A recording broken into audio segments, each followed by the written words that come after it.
हम लोग बात करने जा रहे हैं आर ओ की प्रीवियस ईयर के क्वेश्चंस की। ओके, यहाँ पे हम लोग बात करेंगे कि पिछले जो साल हैं उसमें कौन कौन से क्वेश्चंस आए हैं, उसके हिसाब से आगे जो प्रिपरेशन करेंगे हम लोग, so it will be helpful for us.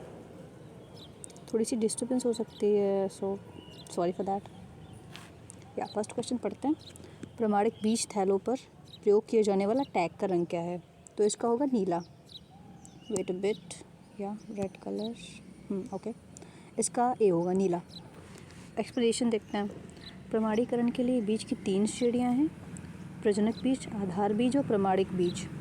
इसमें प्रजनक बीज आनुवांशिक रूप से 100% शुद्ध होना चाहिए। इसकी पैकिंग में बीज के थैले पर सुनहरे रंग की सील लगाई जाती है। आधार बीज प्रजनक बीज से तैयार कराए जाते हैं तथा इन पर सफ़ेद रंग का लेबल लगा होता है। आधार बीज से उत्पन्न प्रमाणिक बीज कहलाता है। यह बीज के सभी मानकों को पूरा करता है। इन बीज की थैलियों पर नीले रंग का टैग लगा होता है। ठीक है। नेक्स्ट, देश की प्रथम इंटरसिटी इलेक्ट्रिक बस सेवा फरवरी 2020 में पब्लिक प्राइवेट साझेदारी मॉडल के अंतर्गत शुरू करने वाला राज्य कौन सा है? तो इसका होगा इसका आई थिंक ए है। लेट्स सी, उत्तर दिया नहीं एग्जैक्ट। स्वच्छ पर्यावरण के लिए तथा पेट्रोलियम दहन से होने वाले प्रदूषण से बचने के लिए विश्व के कई देश इलेक्ट्रिक बस सेवा शुरू कर चुके हैं। इसी क्रम में भारत की पहली इलेक्ट्रिक इंटरसिटी बस सेवा फरवरी 2020 में मुंबई व पुणे के बीच में चलाई गई। ठीक है। यह bus service Prasanna marble mobility solution द्वारा चलाई जा रही है। तो हम लोग जो ये करंट अफेयर के क्वेश्चंस हैं उसको डिस्कस मतलब नॉर्मली आंसर देख लेंगे, बाकी एक्सप्लेनेशन नहीं करेंगे क्योंकि करंट अफेयर तो बदला होगा ना। बाकी जो मेन क्वेश्चंस होते हैं उसकी चीज़ें रिपीट हो सकती हैं, तो एक्सप्लेनेशन हमारे काम आ सकता है। ओके, नेक्स्ट क्वेश्चन है तीसरा। निम्नलिखित अम्लों में से किस अम्ल का उपयोग कार बैटरियों में किया जाता है? तो इसका आंसर होगा सी, सल्फ्यूरिक एसिड। क्यों? क्योंकि कार बैटरी के इलेक्ट्रोड लेड तथा लेड डाइऑक्साइड के होते हैं। ओके, तथा इसमें विद्युत अपघट्य के रूप में सल्फ्यूरिक अम्ल का प्रयोग किया जाता है। Question number 4। आलू के चिप्स प्लास्टिक के थैलों में संकुलित किए जाते हैं, इसका कारण क्या है? I mean let's see explanation. Nitrogen gas oxygen की अपेक्षा कम क्रियाशील होती है।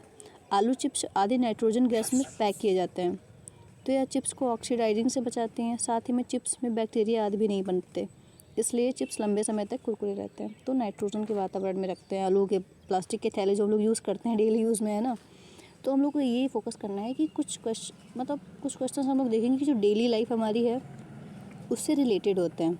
हम लोग डेली यूज़ करते हैं और फिर जब क्वेश्चन आता है तो कहते हैं अरे यार ये तो आता नहीं है।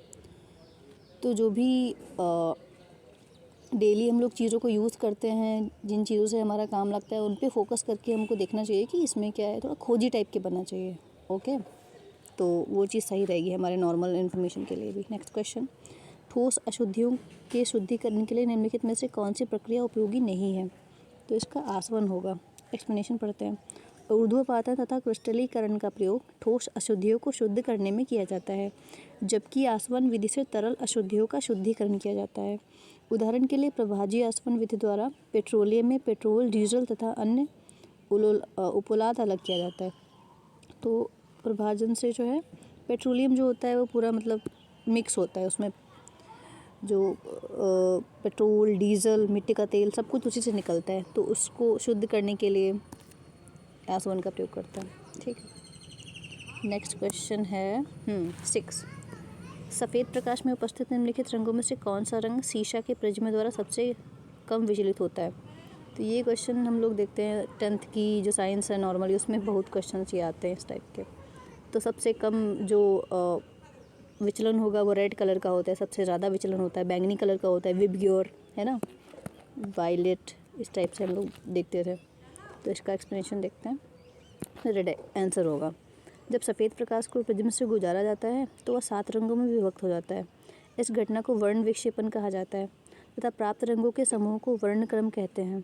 अधिक तरंग दैर्घ्य वाले प्रकाश अर्थात लाल रंग का विचलन कम तथा कम तरंग दैर्घ्य वाले प्रकाश अर्थात बैंगनी का विचलन अधिक होता है। ठीक है। नेक्स्ट है हींग प्राप्त की जाती है। तो इस टाइप के क्वेश्चन पूछे जाते हैं कि हींग जो प्राप्त की जाती है, आलू जो प्राप्त किए जाते हैं, वो पौधे के किस भाग से प्राप्त किए जाते हैं? तो हींग जो है जड़ों के निष्कर्षण से प्राप्त होती है। हींग अम्बेलिफरी कुल का पौधा है जिसकी जड़ों से हींग प्राप्त की जाती है। ठीक है। नेक्स्ट क्वेश्चन 8 है। त्रिकोष्ठीय हृदय पाया जाता है। ये इंपॉर्टेंट चीज़ है, इसको अच्छे से देखना, ठीक है। स्तनधारियों का हृदय 4 कक्षीय व चतुष्पार्श्व में होता है। उभयचरों में हृदय त्रिवेशमीय होता है, ठीक है, त्रिकोष्ठीय। उभयचर मतलब जो जल में भी चल सकते हैं और थल में भी। देन मछली का हृदय द्विकक्षीय होता है, ठीक है। नेक्स्ट क्वेश्चन है, निम्नलिखित में से कौन सा लौह धातु के क्षयकरण में आवश्यक है? हम लोग ऑक्सीडाइजेशन पढ़े हैं, ऑक्सीकरण, है ना, इस टाइप की चीज़ें। तो ऑक्सीजन व नमी की उपस्थिति में जो लोहा है उसमें जंग लग जाती है। तो एक्सप्लेनेशन देखते हैं। जब लोहा नमी वाली वस्तु तथा ऑक्सीजन से प्रतिक्रिया करता है तब लोहे पर एक पतले भूरे रंग की परत चढ़ जाती है, जिसे आयरन ऑक्साइड कहते हैं।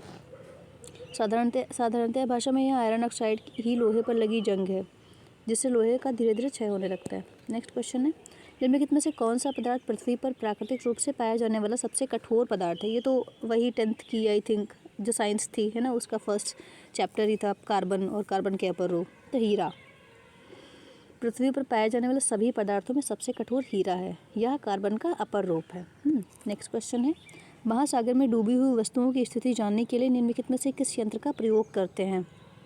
तो इसमें सोनार, ये भी we have read it in our 11th और 10th साइंस।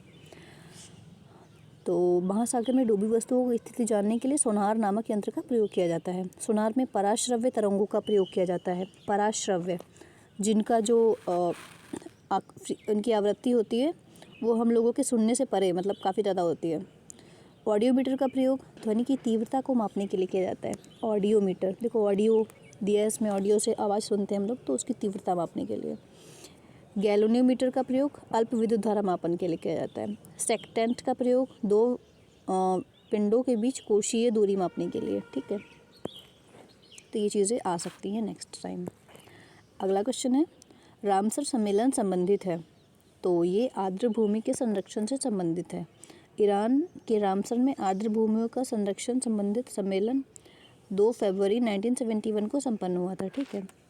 रामसर में हुई बैठक के कारण इसे रामसर सम्मेलन कहा जाता है। वर्तमान में भारत के कुल 75 स्थल इस सूची में सूचीबद्ध हैं। प्रत्येक वर्ष 2 फरवरी को आर्द्रभूमि दिवस भी मनाया जाता है। ये भी इम्पोर्टेंट चीज़ है, ठीक है। नेक्स्ट है, सूची 1 को सूची 2 में सुमेलित करो। विटामिन दिए हैं, यहाँ पे दिया है कि उसका कौन सा स्रोत है। तो विटामिन के अल्फ़ा, विटामिन डी कॉड या यकृत के तेल से मिलता है। विटामिन ई गेहूँ या ब्रूड के तेल से। विटामिन सी नींबू से। तो ये चीज़ें याद करनी है अच्छे से, ठीक है, इंपॉर्टेंट है। तो ये सेक्शन हो गया। अब हम लोग देखते हैं, एक मिनट रुको, मैं देखती हूँ कितने सेक्शन में, हाँ पहले देखते हैं कौन से सेक्शन में कितने क्वेश्चंस हैं। अब हिस्ट्री के सेक्शन में हम लोग आए हैं। तो विज्ञान एवं प्रौद्योगिकी से 13 क्वेश्चन थे, है ना। जनसंख्या, उसके बाद इतिहास से 25 क्वेश्चन है। समझ लो इतिहास कितना ज़्यादा इंपॉर्टेंट है, सबसे ज़्यादा इतिहास से ही क्वेश्चन है। ये देखो इसमें कितने 17 भूगोल से हैं, 14 यूपी स्पेशल से हैं और इतिहास से कितने 25 हैं। तो इतिहास बहुत ज़्यादा इंपॉर्टेंट है। संविधान से 8 है ना। अर्थव्यवस्था से 17 है। मतलब ये क्वेश्चन वेरी कर सकते हैं कि नेक्स्ट टाइम शायद अर्थव्यवस्था से ज़्यादा आ जाएँ, संविधान से ज़्यादा आ जाएँ, बट हम लोग देखते हैं कि क्या कितना इंपॉर्टेंस है इसका। तो भारतीय इतिहास एवं संस्कृति, सर्वोच्च न्यायालय की स्थापना के संबंध में निम्नलिखित में से कौन सा कथन सत्य है? पहला है, कलकत्ता में सर्वोच्च न्यायालय की स्थापना 1773 के रेगुलेटिंग एक्ट द्वारा की गई थी। तो ये तो सही है। नेक्स्ट, लेगेस्टर इस न्यायालय के प्रथम मुख्य न्यायाधीश थे। ये गलत है। एक्सप्लेनेशन देखते हैं। या भारत में ईस्ट इंडिया कंपनी के कार्यों को नियमित और नियंत्रित करने के लिए ब्रिटिश सरकार द्वारा अधिनियम 1773 रेगुलेटिंग एक्ट पारित किया गया। यह पहला अधिनियम था जिसके द्वारा केंद्रीय प्रशासन की नींव रखी गई। केंद्रीय प्रशासन की नींव रखी गई थी, इससे पहले अधिनियम था ये ऐसा। बंगाल के गवर्नर को बंगाल का गवर्नर जनरल कहा जाने लगा। उस टाइम वॉरेन हेस्टिंग थे, है ना। इसको पढ़ना अच्छे से, जितने भी गवर्नर जनरल हैं जो भी चीज़ें हैं उसको इम्पॉर्टेंट है। मद्रास व मुंबई के गवर्नर इसके अधीन हो गए। मद्रास मुंबई 1774 को इस अधिनियम द्वारा कलकत्ता में एक उच्चतम न्यायालय की स्थापना की गई। कलकत्ता में, कलकत्ता कहाँ है? पश्चिम बंगाल में, ठीक है। जिसके द्वारा मुख्य न्यायाधीश सर एलिहाज इम्पे तथा 3 तो मुख्य न्यायाधीश कौन है? एलिहाज इम्पे, वहाँ पे कुछ और दिया था, और 3 अन्य न्यायाधीश चैम्बर, लिमिस्टर व हाइट थे। मतलब वहाँ पे 4 न्यायाधीश थे, मुख्य न्यायाधीश एक था, 3 न्यायाधीश अन्य थे। नेक्स्ट है क्वेश्चन, भारतीय राष्ट्रीय कैलेंडर का प्रथम माह कौन सा है? तो ये तो मुझे लगता है सबको ही पता होगा क्वेश्चन, चैत्र। एक्सप्लेनेशन पढ़ते हैं। हमारा राष्ट्रीय कैलेंडर प्रो मेघनाथ साहा के सतत प्रयासों का प्रतिफल है। मेघनाथ साहा के इनके प्रयासों के कारण ही CSIR ने एक कैलेंडर सुधार समिति का गठन 1952 में किया तथा मेघनाथ साहा को इसका अध्यक्ष नियुक्त किया गया। इसने अपनी रिपोर्ट 1955 में प्रकाशित की। इसकी संस्तुतियों के आधार पर राष्ट्रीय कैलेंडर को शक संवत 1879 के चैत्र माह की प्रथम तीव्र गणना का आधार माना गया, जो ग्रेगोरियन कैलेंडर की गणना के आधार पर 22 मार्च 1957 को आता है। इसलिए हमारा राष्ट्रीय कैलेंडर 22 मार्च 1957 से शुरू होता है, जिसका प्रथम माह चैत्र है। ठीक है, तो 1957 से हमारा राष्ट्रीय कैलेंडर शुरू हुआ था और अभी 1957 में 1879 चल रहा था। ठीक है, तो पीछे है ये जो शक संवत है। नवरात्रि को सरस्वती पूजा के रूप में निम्न राज्य में मनाया जाता है। इसमें केरल है। इस क्वेश्चन में थोड़ा सा कन्फ्यूजन है, देखना भी। नवरात्रि को सरस्वती पूजा के रूप में केरल, तमिलनाडु, कर्नाटक व तेलंगाना, मतलब चारों राज्य में मनाया जाता है इसके हिसाब से तो। लेकिन लोक सेवा आयोग ने इस प्रकार का उत्तर ए माना है, जबकि है सारे विकल्प। तो कुछ टाइम कन्फ्यूजन क्वेश्चन आ जाते हैं, 1-2 जरूर हर एग्ज़ाम में। 17 क्वेश्चन है, भारतीय संस्कृति पोर्टल के संदर्भ में निम्नलिखित में से कौन से कथन सही हैं। ये तो फिर करंट अफेयर का क्वेश्चन है, तो इसमें देख लेते हैं डायरेक्ट आंसर बी, मतलब दोनों सही हैं। इसे IIT रुड़की की टीम के द्वारा विकसित किया गया। यह सरकार का पहला अधिकृत पोर्टल है, जहाँ संस्कृति मंत्रालय ने विभिन्न संगठन के ज्ञान व सांस्कृतिक संसाधनों को सार्वजनिक डोमेन में एक प्लेटफॉर्म में उपलब्ध कराया है। ठीक है, नेक्स्ट है, हल्दी घाटी के युद्ध में महाराणा प्रताप के अलावा राजपूत सेना का सेनापति कौन था। तो इसमें हकीम सूरी हैं। ठीक है, इब्राहिम गारदी पानीपत के तृतीय युद्ध में मराठा सेना का एक सेनापति था। हकीम सूर महाराणा प्रताप की सेना का एक अफगान सेनापति था। हल्दी घाटी के युद्ध में 1576 में हकीम सूर की भूमिका निर्णायक थी। तो हल्दी घाटी के बारे में पूछ रहा है, काफ़ी डीप पूछा, क्योंकि राजपूत सेना का सेनापति कौन था ये तो चीज़ें अच्छे से पढ़ेंगे तभी याद रख पाएंगे ना। नेक्स्ट क्वेश्चन है, भारत में अंग्रेजों की सफलता तथा फ्रांसीसियों की असफलता का कारण निम्नलिखित में से कौन से थे। अंग्रेजों को बंगाल विजय के अपार धन व जनशक्ति को मिलना, सही है मुझे लग रहा है। अंग्रेजों की बेहतर नौसैनिक ताकत, तो नौसेना तो अच्छी थी ही उनकी। लेट्स सी कौन सा आंसर है, सी होना चाहिए।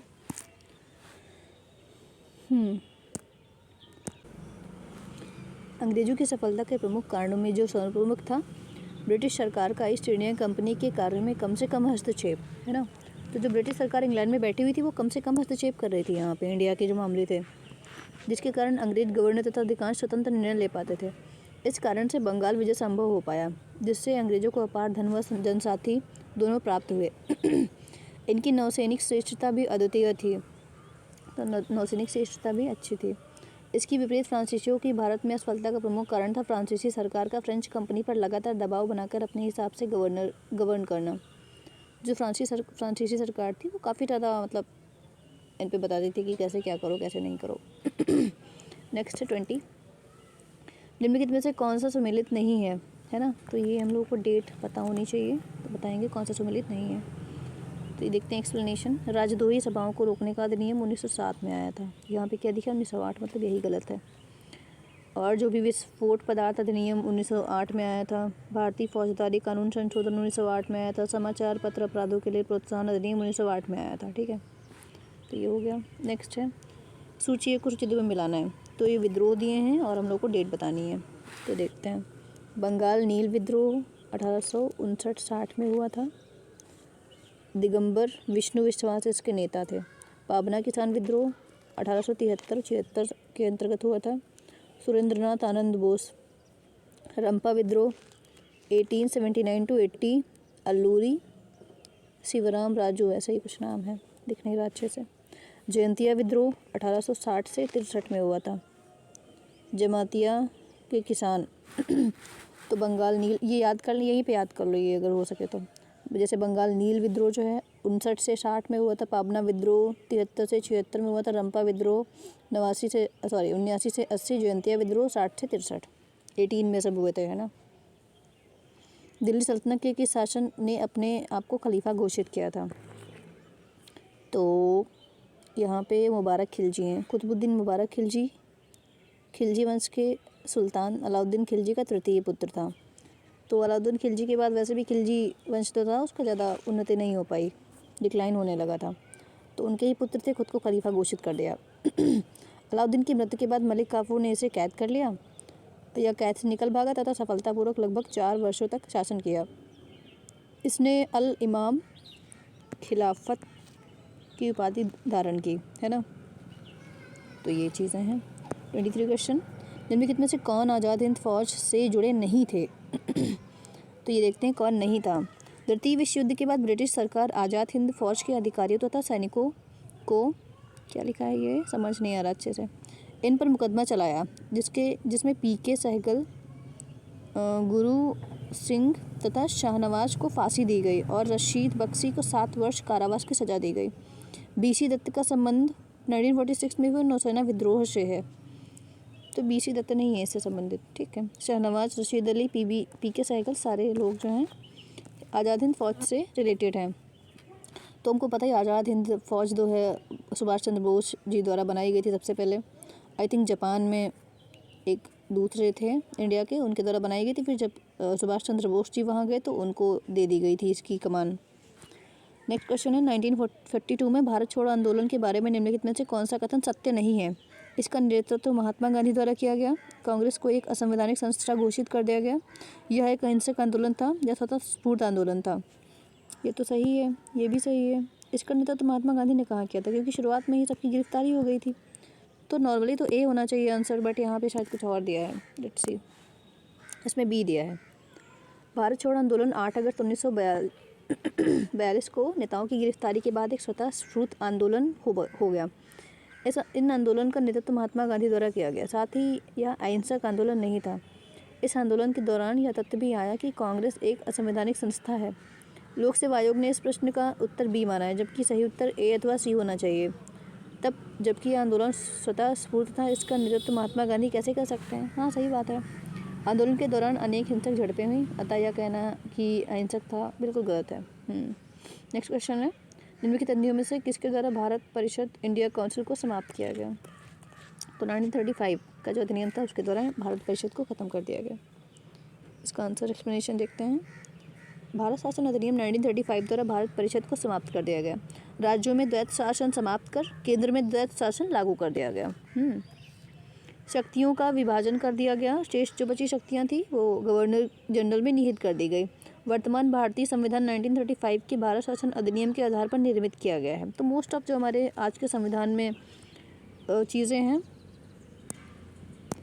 वो 1935 के जो संविधान था उससे ही ली गई हैं, है ना। नेक्स्ट है, निम्नलिखित घटनाओं पर विचार कीजिए तथा इन्हें कालक्रम अनुसार व्यवस्थित कीजिए। क्रिप्स प्रस्ताव, अगस्त प्रस्ताव, सीआर फार्मूला, वेवेल योजना। तो अगस्त प्रस्ताव मुझे लगता है 1940 में आया था। क्रिप्स प्रस्ताव 1942 में आया था। आरसी फार्मूला 1944 में आया था और वेवेल योजना 1945। तो ये पहले दूसरा होगा, फिर पहला होगा, दूसरा पहला, फिर तीसरा नहीं, फिर चौथा, दूसरा पहला, चौथा, ये बी होना चाहिए। हाँ, बी सही है। ओके, नेक्स्ट है, निम्नलिखित में से कौन सा सही सम्मिलित नहीं है? तो ये व्यक्ति दिए हैं, उसके बाद में ये संगठन दिया है।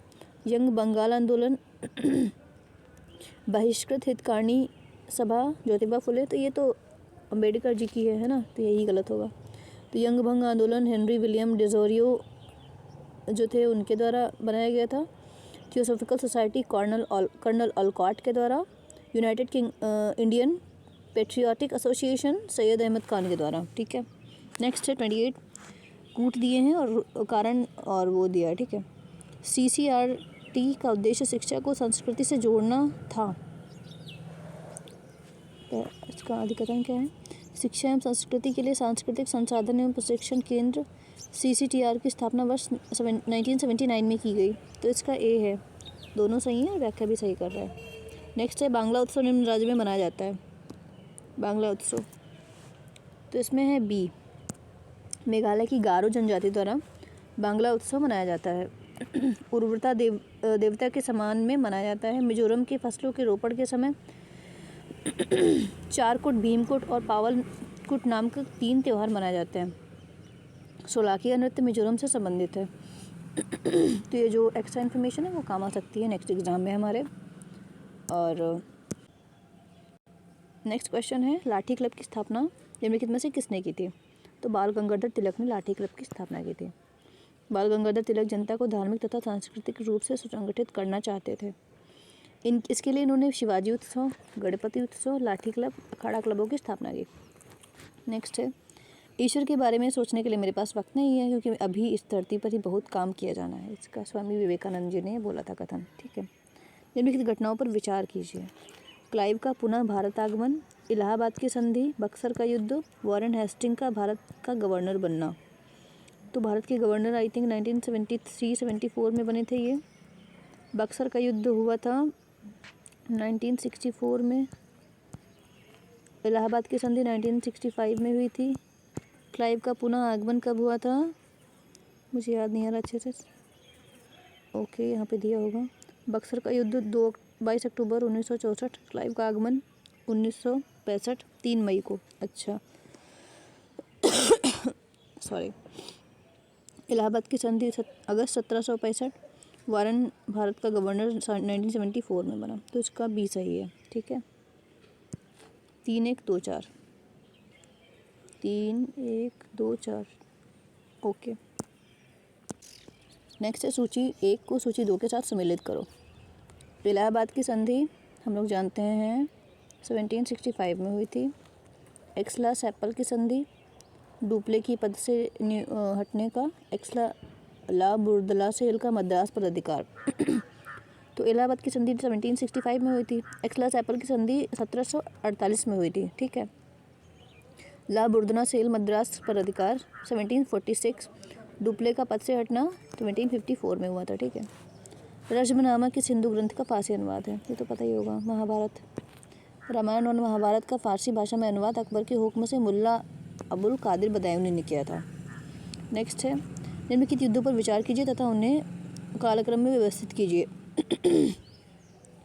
तो ये कन्नौज, चंदेरी, हुमायूं द्वारा लड़े गए युद्ध थे। तो देखते हैं इनका डेट।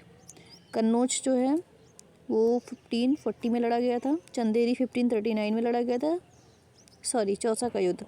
चंदेरी का युद्ध 1528 में लड़ा गया था। ये बाबर के द्वारा लड़ा गया था ये वाला। देन तालीकोटा 1565।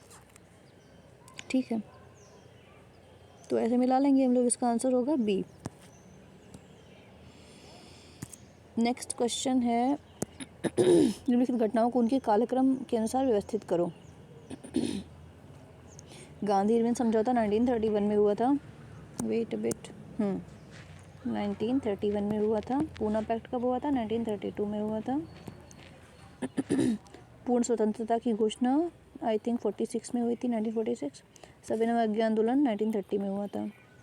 तो 4-1 इसका क्या होगा यार? पूर्ण राष्ट्रीय स्वतंत्रता की घोषणा 31 दिसंबर 1929 को हुई थी। 1929 को हुई थी। अच्छा ओके, तो पूरा स्वराज होगा, इसमें स्वतंत्रता दिया है। ठीक है, तो यहाँ पे होगा आंसर ए 3, मतलब कि पहले तीसरा होगा 1929, उसके बाद में चौथा 1930, उसके बाद में तीसरा पूना पैक्ट 1932, उसके बाद में गांधी इरविन समझौता। Sorry, okay. फिर नेक्स्ट क्वेश्चन है सूची को सूची से सम्मिलित करना है। इसमें हम लोग देख लेते हैं डायरेक्टली आंसर। यहाँ पे इंडियन एसोसिएशन सुरेंद्रनाथ बनर्जी संस्थापक थे। पूना सार्वजनिक सभा जो है महादेव गोविंद रनाडे इसके संस्थापक थे। बम्बई प्रेसिडेंसी एसोसिएशन फिरोज शाह मेहता इसके संस्थापक थे। मद्रास महाजन सभा आनंद चार्लू। इम्पीरियल गजेटियर के संकलनकर्ता कौन थे? तो ये B William Wilson Hunter. Imperial Gazetteer के संकलनकर्ता विलियम हंटर थे। यह ब्रिटिश साम्राज्य द्वारा तैयार किया गया एक भौगोलिक कोश है जो वर्तमान के संदर्भ में ग्रंथ के रूप में प्रयोग में लाया जाता है। ठीक है, तो ये हिस्ट्री के क्वेश्चंस हो गए। अब हम लोग बात करेंगे जो पॉलिटी के क्वेश्चंस हैं। ठीक है, 50 क्वेश्चन कर लेंगे अभी, देन नेक्स्ट वीडियो में हम लोग नेक्स्ट 50 क्वेश्चन की बात करेंगे। 39 क्वेश्चन नंबर है कार्यकारी न्यायाधीश की नियुक्ति की जाती है उच्चतम न्यायालय, जिला न्यायालय, उच्चतम न्यायालय, ए या बी दोनों। तो इसका होगा उच्च न्यायालय। संविधान कि अनुच्छेद 224A, 224(2), 224(3) में यह प्रावधान किया गया कि कार्यकारी न्यायाधीशों की नियुक्ति राष्ट्रपति उच्च न्यायालय में ही करता है। अर्थात कार्यकारी न्यायाधीशों की नियुक्ति न्यायाधीशों की संख्या पूरी न होने पर, किसी कारण से अनुपस्थित रहने पर उच्च न्यायालय में ही की जाती है। ओके। नेक्स्ट है, निम्नलिखित में से कौन भारतीय संविधान के अनुसार सम्मिलित नहीं है? तो पंचायत जो है वो 9 भाग में दिया है, ठीक है। और नगर पालिकाएँ दी हैं 9th का का, सही है। सरकारी समितियाँ 9th का खा। अधिकरण 10th पार्ट, 10th में तो दिया एंटी डिफेक्शन, तो 10th गलत होगा। हाँ, डी गलत है, ठीक है। निम्न में से कौन सा सही सम्मिलित नहीं है? अस्पृश्यता का अंत, ये तो सही है। कुछ दशाओं में गिरफ्तारी व निरोध से संरक्षण, आई थिंक ये गलत है, क्योंकि ये तो 22 में दिया है। इसमें तो आई थिंक जो बलात् श्रम जो है उसका विरोध बताया गया 23 में। धर्म की स्वतंत्रता, सही है। अल्पसंख्यकों के हितों के संरक्षण, सही है। तो इसका बी गलत होना चाहिए। Let's see. इसका बी गलत है, ठीक है। भारतीय संविधान का भाग 3 अनुच्छेद 12 से 35 तक मौलिक अधिकार के बारे में बात करता है। मौलिक अधिकारों की संकल्पना जो यूएसए से ली गई है, सही है, ठीक है। नेक्स्ट क्वेश्चन है, भारत सरकार द्वारा राष्ट्रीय हरित अधिकरण एनजीटी की स्थापना कब की गई थी? तो 2010 में की गई थी इसकी स्थापना। देखते हैं, डी सही है। भारत सरकार द्वारा राष्ट्रीय हरित न्यायाधिकरण की स्थापना 2010 को की गई। एनजीटी के गठन के बाद भारत दुनिया का तीसरा ऐसा देश है जिसके पास इस तरह का न्यायाधिकरण है। पहले 2 देश ऑस्ट्रेलिया व न्यूजीलैंड हैं, ठीक है, मतलब वही ओशिनिया कॉन्टिनेंट। इसकी स्थापना का मुख्य उद्देश्य पर्यावरण संबंधी मुद्दों को निपटाना है, ठीक है। निम्नलिखित में से कौन सा सही सम्मिलित नहीं है? नागरिकता, तो भाग 2 में नागरिकता है, सही है। संघ राज्य क्षेत्र 7 में है, नहीं, हाँ सही है। नगर पालिकाएँ 9th A, निर्वाचन 15, तो इसका बी गलत है। संघ राज्य क्षेत्र जो है वो आई थिंक पार्ट 7 में संघ और राज्य की जो बंटवारे है उसकी बात करता है, तो ये गलत है। अच्छा, ठीक है। नेक्स्ट है, नीचे दिए गए 2 कथन हैं जिनमें से एक अपकथन, दूसरा ठीक है। राज्य की कार्यपालिका शक्ति का प्रयोग संसद के कानूनों तथा राज्यों में लागू कानूनों का अनुपालन सुनिश्चित करने हेतु होता है, क्योंकि ये अपनी कार्यपालिका शक्तियों का प्रयोग करके भारत सरकार राज्यों को आवश्यक निर्देश दे सकती है। तो इसका दोनों सही है। देखते हैं एक्सप्लेनेशन। भारतीय संविधान का अनुच्छेद 258 यह निर्देश करता है कि राज्य की कार्यपालिका शक्ति का प्रयोग क्या लिखा है समझ नहीं आ रहा है, कानूनों तथा राज्य में लागू कानूनों के अनुपालन सुनिश्चित करने हेतु किया जाता है। यह भी सत्य है कि अपनी कार्यपालिका शक्तियों का प्रयोग करके भारत सरकार शब्द को इस आशय का आवश्यक निर्देश दे सकती है, जिससे मेन यही मतलब करेक्ट है इसका, कि जो गवर्नमेंट है इंडियन वो निर्देश दे सकती है स्टेट्स को। नेक्स्ट है, सूचियों को मिलाना है। तो कितनी सूचियाँ कितनी ज़्यादा पूछी गई, बहुत ही महत्वपूर्ण है, इसको अच्छे से याद करना बहुत ज़रूरी है। 7वीं अनुसूची भाषाएं, अच्छा इसको मिलाना है, ठीक है। तो 7वीं अनुसूची में क्या दिया है? संघ एवं इसकी सूचियाँ दी हैं। 8वीं अनुसूची में क्या दिया है? मुझे लगता है भाषाएं दी हैं, ठीक है। 9वीं अनुसूची में क्या दिया है? 10वीं में दल परिवर्तन दिया है, 9वीं चौथा, ठीक है। और नेक्स्ट क्वेश्चन है, इसमें सम्मिलित करना है, कौन सा सम्मिलित नहीं है? अंतर्राज्य परिषद 1990, सही है। राष्ट्रीय विकास परिषद 1954, केंद्रीय सतर्कता आयोग 1964, राष्ट्रीय मानवाधिकार 1993, तो इसका बी गलत है, ठीक है। उसके बाद में अर्थव्यवस्था पे आ जाते हैं हम लोग। कितने क्वेश्चन हो गए हैं? ओके। निम्नलिखित में से कौन सा एक सही युग्म सम्मिलित है? तो इसका बी सही है, मुझे अच्छे से पता नहीं है सब। सहकारिता आंदोलन गांधी, ठीक है। देश में सहकारिता आंदोलन की शुरुआत 1904 में सहकारी साख समिति अधिनियम पारित होने के बाद हुई। भारत में सहकारिता आंदोलन का जनक एफ निकलसन को माना जाता है। इटावा पायलट प्रोजेक्ट परियोजना की शुरुआत अल्बर्ट मायर के मार्गदर्शन में हुई थी। अधिक अन्न उपजाऊ अभियान राज्य सरकार में कृषि विभागों के सहयोग में संचालित किया गया। 1942 के बाद 1947 तक सेवाग्राम प्रोजेक्ट आश्रम की स्थापना 1936 में महात्मा गांधी ने अपने प्रवास के दौरान की। ठीक है, ओके।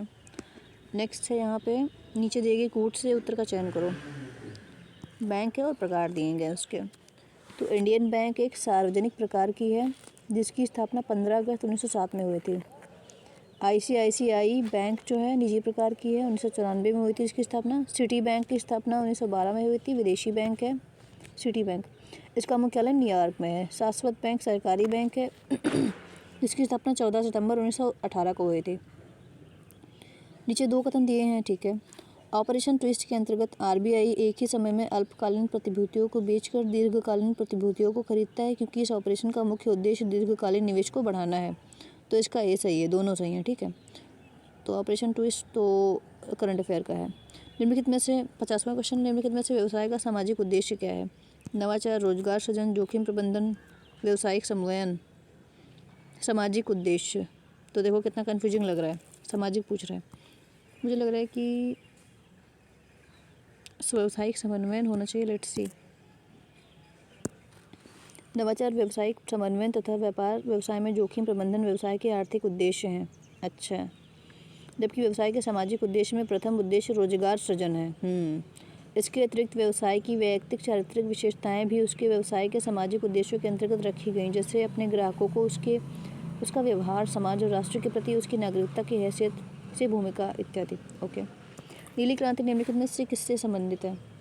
तो ये तो हम लोग को पता है, मछली उत्पादन से संबंधित है। नीली क्रांति का संबंध मछली उत्पादन से है। तिलहन का संबंध पीली क्रांति से है। दुग्ध उत्पादन का संबंध श्वेत क्रांति से है। रजत क्रांति अंडा से संबंधित है। हरित क्रांति का संबंध खाद्यान्न से है। और फाइबर क्रांति कपास उत्पादन से। काली क्रांति पेट्रोलियम से है, ठीक है। तो ये इंपॉर्टेंट चीज़ें याद कर लें। WTO के अंतर्गत सरकारी न्यूनतम समर्थन मूल्य एवं बाजार मूल्य के अंतर जब सीधे किसानों को भुगतान किया जाता है तो उसे क्या कहा जाता है? तो इसको नीला बॉक्स सहायिका बोला जाता है। Let's see. WTO के सदस्य देशों में कृषि संबंधी मुद्दों पर असहमति के प्रमुख बिंदुओं में WTO की कुछ कार्यकारी नीतियां हैं जिनके संबंध में विकसित तथा विकासशील देश अपने अपने मुद्दों पर अड़े हुए हैं। WTO ने कृषि संबंधी सब्सिडी देने के तरीके को व्यापार पर पड़ने वाले प्रभाव के दृष्टिकोण से 5 भागों में बांटा है। Green box, blue box, amber box, D minimus subsidy, red subsidy. इसमें ब्लू बॉक्स के अधीन वह आर्थिक सहायता दी जाती है तो न्यूनतम समर्थन मूल्य तथा बाजार मूल्य के अंतर्गत सीधे किसानों को हस्तांतरित की जाती है, ठीक है। तो नेक्स्ट है, हाल ही में घोषित केंद्रीय बजट 2020-21 में किस योजना में बजट आवंटन 2010-2020 की तुलना में कम हुआ है? तो ये तो बिल्कुल मतलब क्वेश्चन तो ऊपर से जा रहा है, ये कैसे कोई जान पाएगा। इसका मनरेगा है, ठीक है। नेक्स्ट क्वेश्चन है, निम्नलिखित उपायों पर विचार करें जिन्हें आरबीआई अर्थव्यवस्था में मुद्रास्फीति को नियंत्रित करने के लिए प्रयोग में लाता है। तो मुद्रास्फीति को नहीं, मतलब इन्फ्लेशन को कंट्रोल करने में लाता है। बैंक दर में वृद्धि सही है मुझे लग रहा है। नगद आरक्षित अनुपात में वृद्धि, संवैधानिक तरलता अनुपात में वृद्धि, ये तो गलत होगा, तरलता नहीं। सरकारी प्रतिभूतियों का क्रय नहीं करेगा, विक्रय करेगा। तो 1, 2 होने चाहिए, 1, 2, 3 भी सही है। संवैधानिक तरलता में वृद्धि, लेट्स सी आंसर। आरबीआई अर्थव्यवस्था में मुद्रास्फीति को नियंत्रित करने के लिए जिन विधियों का सहारा लेती है उन्हें मौद्रिक नीतियाँ कहते हैं। इसमें मुद्रास्फीति को नियंत्रित करने के लिए आरबीआई बैंक दर में वृद्धि, नकद आरक्षित अनुपात में वृद्धि, तरलता अनुपात में वृद्धि तथा खुले बाजार में सरकारी प्रतिभूतियों का विक्रय करता है। मुझे थोड़ा कन्फ्यूजिंग लग रहा है। नगद आरक्षित अनुपात में तरलता अनुपात में वृद्धि कैसे करेगा? तरलता का मतलब होता है कि जो मनी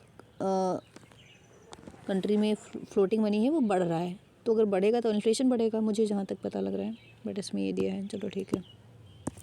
नेक्स्ट क्वेश्चन है, वायुमंडल की लंबवत संरचना में सबसे निचली सतह कौन सी है? तो ये तो सबको पता होगा, ट्रोपोस्फेयर, है ना। नेक्स्ट है, निम्नलिखित में से कौन सा सही सुमेलित नहीं है? तो खरपतवार दिया है, फसल दी है, बड़ा ही मुझे कठिन लगता है ये सब, बट लिखते हैं। बथुआ जो है गेहूँ, सरसों, चना आदि फसलों के प्रमुख खरपतवार है। यह धान की फसल की खरपतवार नहीं है, ठीक है। गेहूँ की फसल के खरपतवारों में बथुआ, रोली, दूधी, कासनी, जंगली पालक, जेगली मटर, सलानाबी आदि शामिल हैं।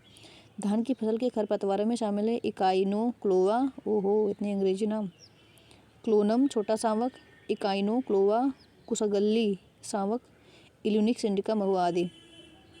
सो it's very confusing to me, but कोई नहीं। नेक्स्ट क्वेश्चन देखते हैं।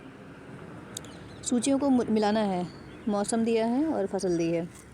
तो जो तरबूजा है वो तो खरीफ है ना, मुझे जहाँ तक लग रहा है। कपास रबी है, सूरजमुखी देखते हैं, इसमें आंसर में देख लेते हैं।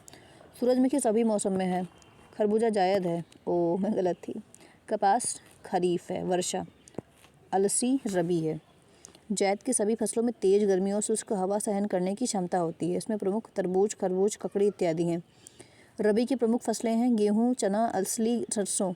खरीफ की प्रमुख फसलें हैं धान, मक्का, ज्वार इत्यादि। ओके। निम्नलिखित केंद्रीय बजट 2020-21 के अनुमानित आय के स्रोत हैं। सूची को सूची 2 के साथ मिलाओ और दिए गए कोड का सही चयन करो। तो ये तो मतलब देखते हैं आंसर में ही, बट 20 का है तो निगम कर 18%, आय कर 17%, सीमा शुल्क 4%, केंद्रीय उत्पाद शुल्क 7%। तो इस चीज़ों पे भी ध्यान देना है हम लोगों को। जेनेटिक उद्योग में सम्मिलित है मछली पकड़ना, नहीं, कृषि। वे उद्योग जिनमें किसी निश्चित जीव या वनस्पति की प्रजाति के प्रजनन तथा उनकी वृद्धि के बाद इन सब का व्यापार किया जाना जेनेटिक उद्योग कहलाता है। अच्छा, जैसे कि बीटी कॉटन वगैरह है तो जेनेटिक इसमें चेंजेस किए जाते हैं इसलिए। पौधों की नर्सरी, आयुर्वेदिक औषधि उद्यान, मुर्गी पालन, शुगर पालन, गौपालन इत्यादि जो है जेनेटिक उद्योग के अंतर्गत आता है। नेक्स्ट क्वेश्चन है, भारत में सबसे बड़ी तेल का शोधनशाला कहाँ है? तो जामनगर में है। ठीक है, भारत में सबसे बड़ी तेल शोधनशाला जामनगर में स्थित है। अन्य तेल शोधनशालाएं डिगबोई, असम और मथुरा में स्थित है। उत्तर प्रदेश में किसान समृद्धि आयोग का गठन किस वर्ष में किया गया था? तो 2017। नेक्स्ट है, निम्नलिखित में से कारण कथन। जब एक देश के भुगतान उसके व्यापार में वस्तुओं, सेवाओं, स्थानांतरण एवं विशुद्ध आय की प्राप्तियों से अधिक होते हैं तब उसे चालू खाता घाटा कहा जाता है। क्योंकि चालू खाता घाटा तब होता है जब एक देश वस्तुओं, सेवाओं एवं पूंजी का अधिक निर्यात करता है। तो इसका सी होगा। 2A सत्य है लेकिन R असत्य है। ठीक है, नेक्स्ट है, हरित बॉन्ड के संबंध में निम्नलिखित में से कौन सा कथन सत्य नहीं है? तो इसका डी, हरित बॉन्ड स्थित ब्याज प्रतिफल के अल्पकालीन परिपक्व निवेश है। अल्पकालीन नहीं, दीर्घकालीन है ये। ठीक है, सही कौन कौन से हैं देखते हैं इसमें आंसर में। ग्रीन बॉन्ड अन्य बॉन्डों की तरह नहीं होते हैं, लेकिन इसके तहत केवल पर्यावरण से संबंधित परियोजनाओं जैसे स्वच्छ ईंधन, अक्षय ऊर्जा, कूड़ा कचरा प्रबंधन आदि पर्यावरण अनुकूल क्षेत्रों में जारी किए जाते हैं। हरित बॉन्डों को सबसे पहले यूरोपियन निवेश द्वारा 2007 में जारी किया गया था। हरित बॉन्ड एक दीर्घकालीन परिपक्व है, न कि अल्पकालीन। ठीक है, तो 63 क्वेश्चन हो गए हैं। अब नेक्स्ट क्वेश्चन नेक्स्ट वीडियो में करते हैं। ठीक है, तब तक के लिए बाय बाय।